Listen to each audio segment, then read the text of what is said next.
Yo, welcome to the No AirPlay show. This is Spectac, the cool black dark-skinned creature, representing the Carolina Woods, South Carolina, via North Carolina, via the ATL. What's good? Yo, what up, man? It's DJ Shakim from Spectac Shakim. Straight from Queens, New York, wastelands, by way of South Carolina, Orangeburg, always in the ATL right now. We doing our thing, man. No AirPlay show. Holla at us. Alright, yo, basically, I've been working with Shakim for quite some time now, man. Probably, what, the mid-90s, Yeah, early 90s? Yeah, it's knocking on 20 years. For real. It started out with the Shadow Runners and the Soul Out Bums, which Soul Out Bums was a part of the Shadow Runners, such as the Renaissance was, and Renaissance was my crew. Shakim was with the Soul Out Bums, but as a collective, we were the Shadow Runners, and it was I don't know, about maybe 8, 9 groups, so it was sort of like the Wu-Tang thing before the Wu-Tang thing jumped off. Yeah. You know, but anyway, man, we've been putting in work since then. Now, working together technically hadn't happened. You know, we shared the stage with Shaw on the DJing and Vern Lodge on the beats and me coming in with a freestyle every now and then. But the actual working together happened on this project. But Shakim's been a partner for a long time, man. I love the brother. He graduated in education, South Carolina State University. Same time I came out of Benedict in education as well. So South Carolina State University, Benedict College, big ups. That's it. I mean, pretty much, you know, we've known each other, you know, like I said, going on 20 years, you know, and musically, you know, we have the same taste.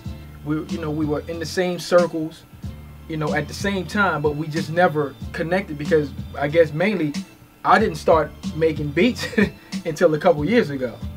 So, you know, on the DJ side, I was always the guy in the background making sure their music was being right and our show was right and things of that nature. But as far as connecting as a duo, that didn't happen until, you know, not even a year ago.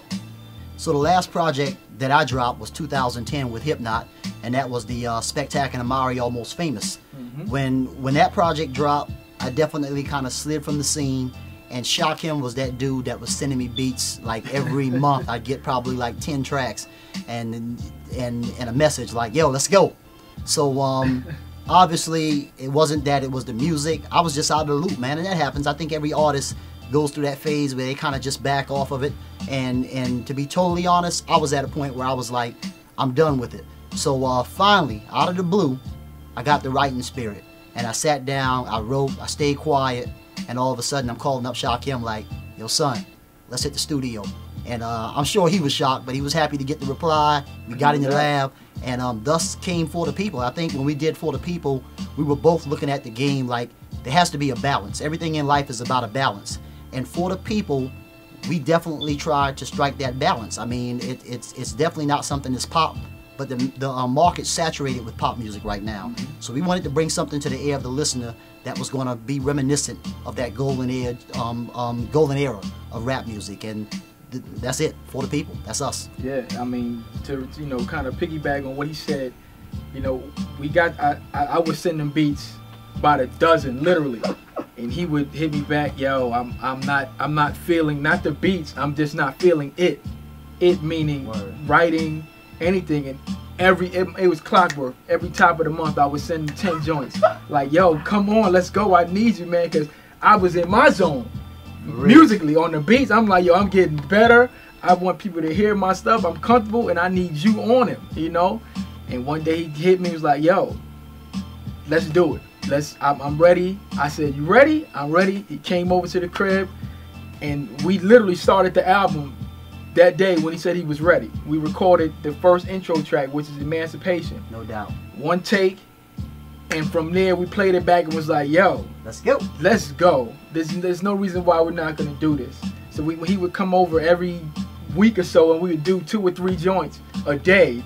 Literally just knock them out. He would come, spit the verse. I'm like, good, that's all I need. Spit the next song, spit the next song. And he would just leave, and I'd come and mix it down and do whatever I do over here. I just wanted to make sure he was in the spirit, and he stayed in the spirit for this album. Like, this album, to me, lyrically, is probably his best work. You know, that's not being biased, just being totally honest. You know, lyrically, the subject matter on here is all around the world, literally. You know, it's a song on there for everybody. You know, if you the drug dealer, if you the you know, the father or the child without a parent, or you the man, the little boy in the hood that's don't want to be in the hood, you don't want to sell the drugs, but that's all you know and that's all you do. There's something on there for everybody, you know what I mean? Yeah. So that's why we entitled to For the People, because it's strictly for every person. There's something on there for every person. Word. Me, I see it as music is a cycle to me, especially hip hop. It's a cycle. Like every 20 years, you're gonna get back to where you started from.